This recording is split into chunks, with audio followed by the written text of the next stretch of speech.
This week on Vice, the lingering and lethal effects of the BP oil spill. How far would they catch is the point. I mean, how much chemicals you gotta spray to make a liquid turn into that? And then, a very rare look at the radical Islamists in Yemen that are at war with Al-Qaeda. وراء الفيلم أمريكا وإسرائيل تفك بين المسلمين وأن تحرش بينهم. الموت لأمريكا.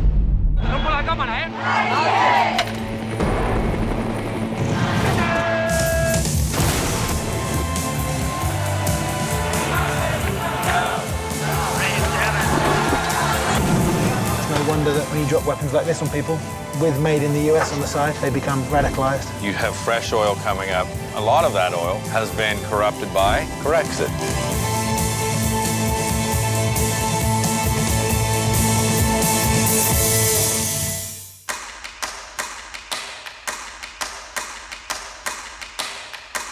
When BP's Deepwater Horizon oil rig exploded in April of 2010, it caused the worst environmental disaster in the history of the United States. The well gushed for 87 days straight, spilling over 200 million gallons of crude oil directly into the Gulf. BP and the Coast Guard handled the cleanup using a combination of mechanical removal, burning off the oil, and the use of chemical dispersants that were sprayed from airplanes. Today, reports have emerged that many locals involved in cleaning up the spill are now becoming seriously ill. So I went down to Louisiana to see for myself what's really going on in the Gulf of Mexico.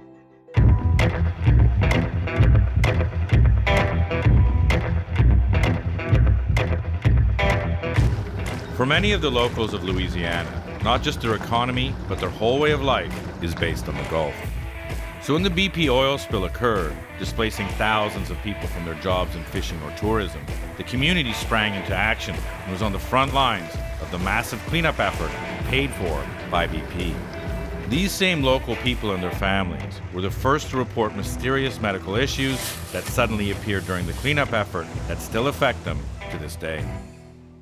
To find out more about these medical issues, we traveled to Burris, Louisiana, to speak to a community activist who has found many locals, especially young children, who are exhibiting a variety of symptoms often attributed to chemical illness. You know, I just want to show you this so that you can see it.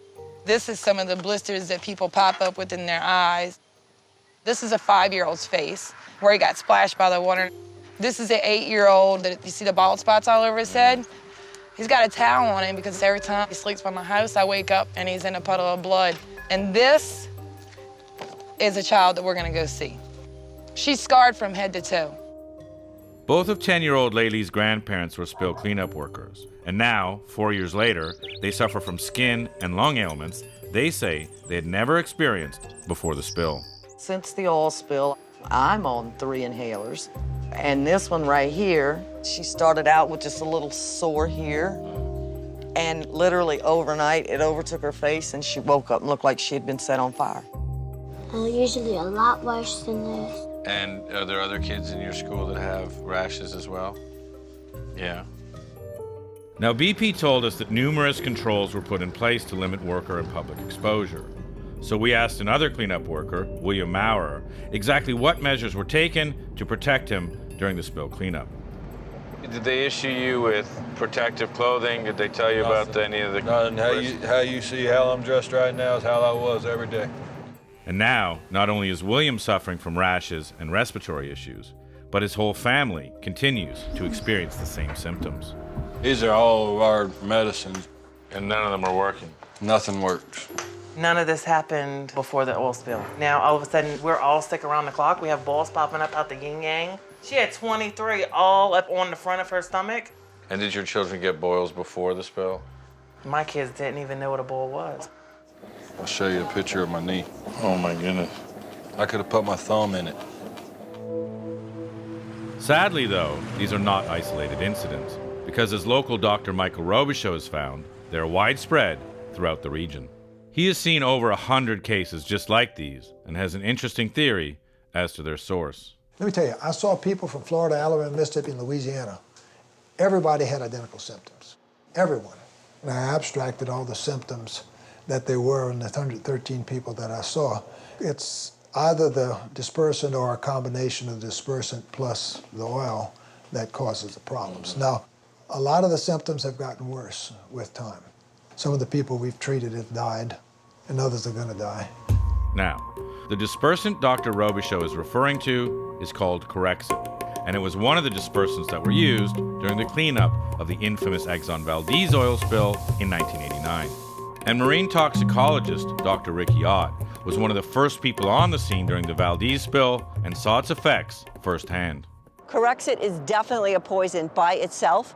The trouble is, so is oil. And when oil and Corexits combine, it's actually way worse than either alone, because the Corexit pulls it into the body, into cells. During Exxon Valdez oil spill, workers were peeing black. Dr. Ott obtained Exxon's own court-sealed internal data showing that in a 5-month cleanup period, there were no fewer than 6,722 reports of upper respiratory infections amongst workers. And over a decade later, she followed up and tracked down 345 cleanup workers to survey their health. What I found was that out of 300 plus people, all of them said that this was a debilitating illness. Workers had a whole range of symptoms, from respiratory problems, central nervous system problems. At the other end of the spectrum, people died. These chemicals get swept up into the water cycle, so they're pulled up into the air. They come down as rain. The question needs to be asked, what's going to happen not only to the workers, but to the children, to the families, to the coastal population that breathe this toxic, contaminated air? Now, despite the health issues experienced by the Exxon Valdez cleanup workers and warnings by the EPA to use less toxic dispersants, nearly 2 million gallons of Corexit were dumped directly into the Gulf. So we talked to journalist Mark Hertzgaard, who was covering the story at the time, and authored the Newsweek piece, What BP Doesn't Want You to Know About the 2010 Gulf Spill, to get his thoughts on what happened. Well, Corexit actually was very good at what BP was really using it for, to basically hide the amount of oil that BP had really released in the Gulf of Mexico. But from a public health standpoint and a workers' health standpoint, Corexit was horrible. This was very clear, by the way, from the technical manual that Corexit's manufacturer gave to BP, and that BP then buried. And they make it very plain that this is extremely toxic material. And while this same technical manual explains that the potential human hazard is quote-unquote high, a report that workers who asked to wear their own protective gear were being denied, or in some cases outright fired, led to internal federal questions detailed in emails uncovered by the Government Accountability Project that say, quote, BP was concerned about the perception of any workers wearing respirators would depict when there was no documented threat, end quote. You cannot get it on your skin, you cannot inhale it, you cannot touch it. In fact, when Corexit is combined with oil, it makes the oil 52 times more toxic. Now, even though BP maintains that Corexit is not toxic and was not responsible for causing the injuries we've seen, Vice has found multiple peer-reviewed studies to the contrary, with one confirming that Corexit and oil mixture is indeed 52 times more toxic to marine life than oil alone, and another finding that exposure kills cells in the human airway. And because of the way Corexit sinks the oil below the surface, there are still millions of pounds of oily material washing ashore today. We attended a Coastal Protection and Restoration Authority meeting where this very topic was being discussed. We've got 2.9 million more pounds of oily material in the last few months in 2013 than in this same time period in 2012. That is a 2,400% increase in oily material collected between 2012 and 2013. Now, these huge numbers are something that's very alarming to many of the locals. I could tell you why you're finding more oil is because more people's looking. Before we had Ray Charles looking for the doggone oil. He can't see nothing, you know? I mean, the regular people see the oil every day, you know, but BP, they can't find it. The Coast Guard can't find it. Every time we're gonna have a storm, every time we're gonna have bad weather, oil's gonna pop up because BP never picked it up. Out of sight, out of mind, and leave us with the mess. Dean told us that he was once the largest shrimp buyer in America, with approximately 6,000 fishermen bringing him their catch. He also told us that the spill and the subsequent spraying of dispersant by the Coast Guard have badly affected his business. We're doing about 15% of the shrimp we used to do. Basically what you got, no species in the Gulf live on top of the water. So the oil's on top of the water, but They didn't want that route. They wanted to spread it, put it on the bottom where everything lives and kill everything, just so Florida wouldn't get no oil on the beach, you know? They sprayed back here. You know, even though the Oil Spill Commission report says they didn't, they're full of bull. I mean, we'd hear them all night long, and we'd wake up the next morning, the water would be a different color. There'd be suds in the water. They're spraying Corexit. Yeah, night after night after night. Now, because we weren't there at the time with our cameras, we can't prove these specific occurrences. However, Vice did manage to uncover a never-before-published incident report showing another occurrence of illegal spraying. On May 5, 2010, Coast Guard planes sprayed closer to vessels and platforms than they were allowed. In one such incident, an oil production foreman describes a Coast Guard plane spraying dispersant over his platform. And are you seeing shrimps that are deformed or have tumors? When the little boats fish in this area right here, half of what they catch is deformed. Really? Half? Yeah, half, yeah. And what kind of deformities? They got tumors on the head, little bumps off the side. It's all in the gills where they breathe at. The shrimp that they catch around this area, up to 50% of them will be deformed. And when we're saying, well, why are so many of them deformed? They showed us this over here. And this they got just out from the channel, solid oil. And then you come here. You see it all in there? Yeah. So that's oil in its gills. Yeah. If you take this shell off, you could pull the oil out, you could smell it. Now, the FDA declared Gulf seafood safe mere months after the spill. However, 4 years later, Dean Blanchard is still wary. It's kind of hard to sell that, you know. How about if it makes people sick? I mean, that goes through your mind every night when you're sleeping. How about I sell a bunch of shrimp and a bunch of kids die or something, man? How would you feel? There's something in there that messes up your immune system. I mean, how much chemicals you got to spray to make a liquid turn into that? To see the effects on the Gulf itself, we met with P.J. Hahn, Coastal Zone Director of Plaquemines Parish, who at the time of the spill dove in the oil and saw what was happening firsthand. Did you have any personal interaction or sightings of the oil or the dispersant? I dove in it. From horizon to horizon, we saw oil. These huge underwater clouds and plumes, 25 to 30 feet, even 40 feet, we watched it drifting down. So if it was 40 or 50 feet below the blue water, that means that you were swimming in oil and Corexit then? Corexit and oil, and when we finally got back to shore, I brought all of my dive gear, put it in my tub, let it soak overnight, and it literally the next day was falling apart. I thought there was a very cozy relationship between BP and Coast Guard. They thought public relations-wise would be best to sink the oil out of sight, out of mind. There's no story if you don't see the oil. Now, BP says that dispersants helped reduce the amount of oil that actually reached the beaches and marshes. However, because there was so much sunken oil that can't be cleaned up from the surface, it continually washes up on both the coast and the marshes, which are the starting points for the life cycle of the whole Gulf. This is all oil from the BP spill because we have so much that's down that you don't see that's under the surface here. So just to be clear, the Deepwater Horizon spill happened 4 years ago, but today, 4 years later, you have fresh oil coming up, killing off the marsh, and a lot of that oil has been corrupted by Corexit. Now, we were surprised that this story, while well known in Louisiana, has barely made it out to the rest of the country. But as we found out, it's not for lack of trying. Senator A.G. Crow has been trying to get attention from Congress and even the president about this exact issue. The chemical industry and the oil industry in Louisiana, we appreciate what they do and the jobs they bring to us, but my goodness, what good is a job to a dead person or a sick person? You wrote a letter to the president. Can you read just part of it that has your message? Because these toxins were used, millions of gallons of oil laced with toxin dispersants still suspended throughout the water column on the seafloor. This has caused a long-term severe harm to the public's health. We know will happen. It's already happening. We want them to ban permanently the use of these toxic dispersants such as Corexit anywhere in the United States. I never got a response. No. Did not get a response. We're actually flying over the company that makes Corexit right now. They have a huge production facility. Scientists and researchers have looked at this subject matter for years and have shown this is an old technology, highly toxic, that needs to be done away with.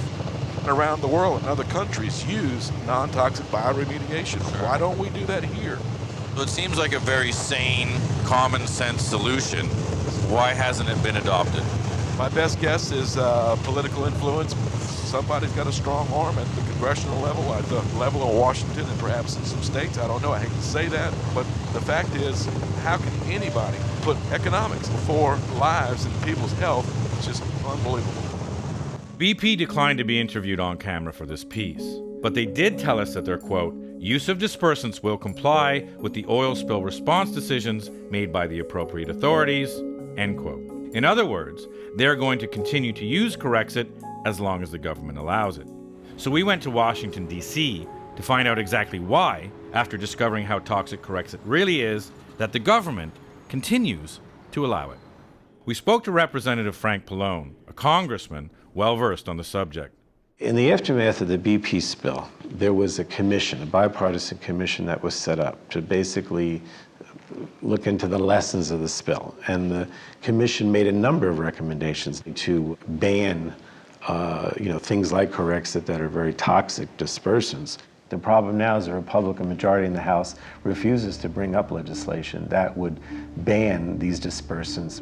The BP spill is several years old now, but there's still spills all the time, and these toxic dispersants are still used. And the likelihood is that since we're going further into deeper water, there's going to be another major spill.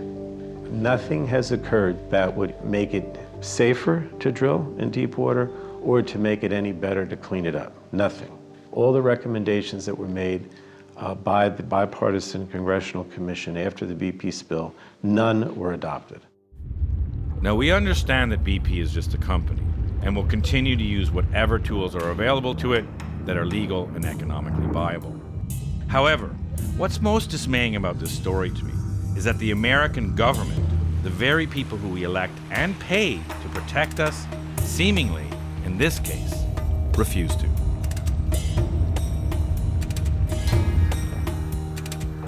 One of the biggest strongholds for al-Qaeda in the world today is Yemen. In fact, the Yemeni government has lost so much control of its territory to al-Qaeda that many U.S. officials see Yemen as one of the major threats facing America today. Some have even gone so far as to call it the next Afghanistan. Iraq was yesterday's war. Afghanistan is today's war. If we don't act preemptively, Yemen will be tomorrow's war. Now, one of the only groups that has been able to keep al-Qaeda in check in the region is a militia that has fought off not only the Yemeni army to the south, but also Saudi Arabia to the north. This militia is known as the Houthis. Now, what's remarkable is that the Houthis are not only taking on all of these groups simultaneously, but have actually been beating them all back.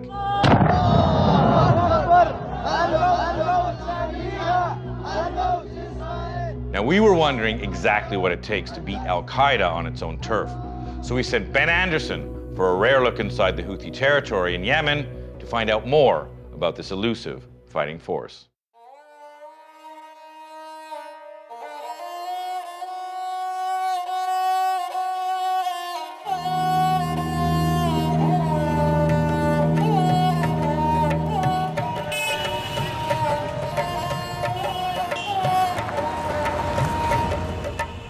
This is the place where we came to change some money. And little bank, there are 10, 15 guys selling their machine guns, hand grenades, and not just to Houthi fighters, but to anyone. Yemen is a war-ravaged country, much of which the government has no control over. In many places, security is provided by competing tribes and militias, and all kinds of weapons are sold openly on the street, as ubiquitous as hot dog sellers in New York. كم القنابل؟ منها روسي غالي 12 13 احنا نسميها امريكا. The good news about the Houthis is that they kicked al-Qaeda out of the areas they control. The bad news is that they're virulently anti-American. The gun stands in town are nothing. Just outside the city, there is one huge and infamous weapons bazaar where you can buy almost anything. So we're in Souk al-Tal, which is one of the biggest gun markets in the Middle East. The trouble is they don't just sell guns, but behind the counter they sell pretty much everything. This is the place where al-Qaeda bought the Semtex explosives they used when they attacked the USS Cole. Someone else came and told us there's a guy with anti-tank shells for sale.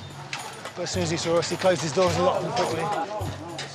Someone just bought a RPG, which I think is Russian as well. هذا صيني. يعني تهريب. And do you have anything bigger than this?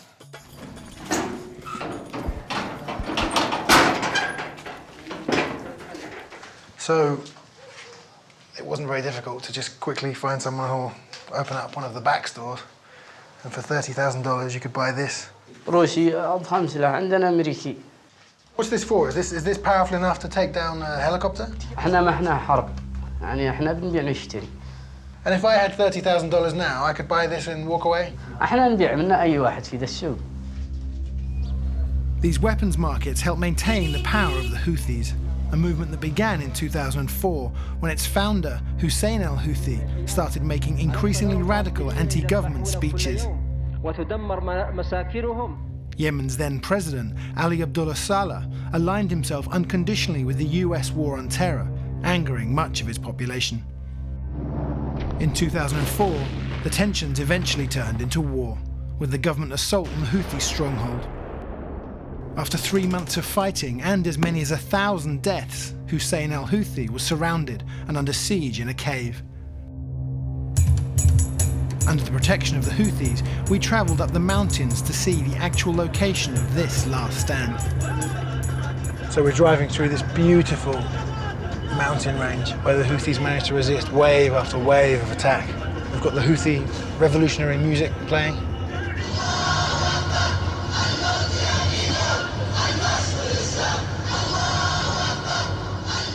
When we arrived, we were given a tour of the battle site, which was turned into a shrine that only helped strengthen the movement. Was everyone here a fighter? أكيد بالطبع. معظم الشهداء قاتلت أنا وهم، ولذلك عندما أزور هذه المقبرة وأتمنى أنني لو استشهدت في ذلك اليوم معهم. تحصن السيد حسين بدر الدين سلام الله عليه في الحرب الأولى في هذا الجرف بعدما مشت الحرب ما يقرب بيومين تقريبا، وظل هنا حتى آخر يوم في الحرب، وأدار المعركة من هذا المكان. So after 3 months being under siege here, he had been bombed, they'd poured petrol through the water pipe and set it on fire. Several of his family had been killed. Several of his supporters in there had been killed. He came out to negotiate, and they're saying he was just shot in the chest and died a couple of minutes later. But rather than killing the movement, it seems to have ignited the movement. When the Houthis buried their leader, it was one of the largest public gatherings in Yemen's history. And his death showed how much of a following and how much of a force they could be. The Houthis' numbers grew by the tens of thousands. They are now strong enough to fight off Al-Qaeda and government forces and maintain order over a vast area of northern Yemen. But the price they paid for this war was evident in the destruction seen almost everywhere we looked. So can you describe what happened here? شوف كان تم ضرب الناس وهم موجودين ساكنين فيه هنا. Hussein Ali Amir was there throughout the government assault. He agreed to show me around. وتأتي الضرب يجي سواء من هنا كما ذكرت لك من سابق. وكان صب عليها القذائف كالمطر كالحمم.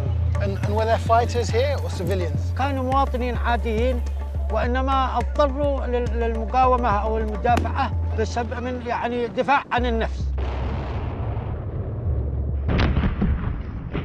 No one knows the exact numbers, but thousands were killed, and tens of thousands were forced to flee their homes. So another mosque here was destroyed, another 15, 20 houses. You think you've seen all the destruction, you turn a corner and you see a load more. Although these battles were waged by the Yemeni government, it's a widely held belief here that the blame can be traced back to the West, and in particular, the US. Much of this stems from our allegiance with not only the Saleh regime, but also with Saudi Arabia to the north, who soon joined the assault on the growing Houthi movement themselves. The conflict wasn't sectarian to begin with, although the Houthis are technically Shiites and the Saudis and Saleh are Sunni, but it was painted as sectarian by the Saleh government, and rumours grew about support for the Houthis by Shiite Iran. Suddenly, Saudi Arabia had a hostile Shiite enemy on their southern border too. The Houthi movement was now considered a serious threat to the Saudis. In 2009, the Yemen government and Saudi Arabia adopted a scorched earth policy in an attempt to finally crush the Houthis. The scale of the destruction is just unbelievable, and yet this is a war that pretty much nobody even knows exists. Oh wow, if you look beyond, look, there's just row after row of houses completely destroyed. Not one, I don't think, untouched. Even though the attacks came from the Yemeni government and the Saudis, many here again put most of the blame on the West. So every time you were attacked, do you think it was Western policy to attack you? لا شك يعني إنما هم الذي ابتدأوا في كل حرب ولم نبدأ بحرب الأولين من مرة كما ذكرت قدموا ليحاربونا بالوكالة يخدموا أجندتهم. When we came across piles of spent munitions and bomb casings, we began to understand why there is so much anti-American sentiment, even though these weapons were dropped by the Saudis. So there's a sticker on this one, US Air Force, it says US. And while I'm lifting this up, God, what looks like an unexploded artillery shell right under my feet. And it looks like the cap's still on, so I don't know if that's unexploded. But these are cluster bombs. The shell was dropped from a plane. Before it hits the ground, it splits in two, and it contains dozens, sometimes hundreds, of small bomblets that are spread across a vast area, an area the size of a football field. The problem is, a lot of those bomblets don't explode. As many as a third don't explode, so they're left for years. Most of the people that are killed by them years later are civilians. These aren't supplied to the Yemen Air Force, but they are supplied to the Saudi Air Force. And you know, these bombs have been made illegal by 110 countries because they kill so many civilians. The US didn't sign that treaty, Saudi Arabia didn't sign that treaty, and it's no wonder that when you drop weapons like this on people, with made in the US on the side, they become radicalized. Although the Houthi movement may be best known in the West for fighting and beating back Al-Qaeda from the territory they control, it's clear that for the US at least, their enemy's enemy is not in fact its friend.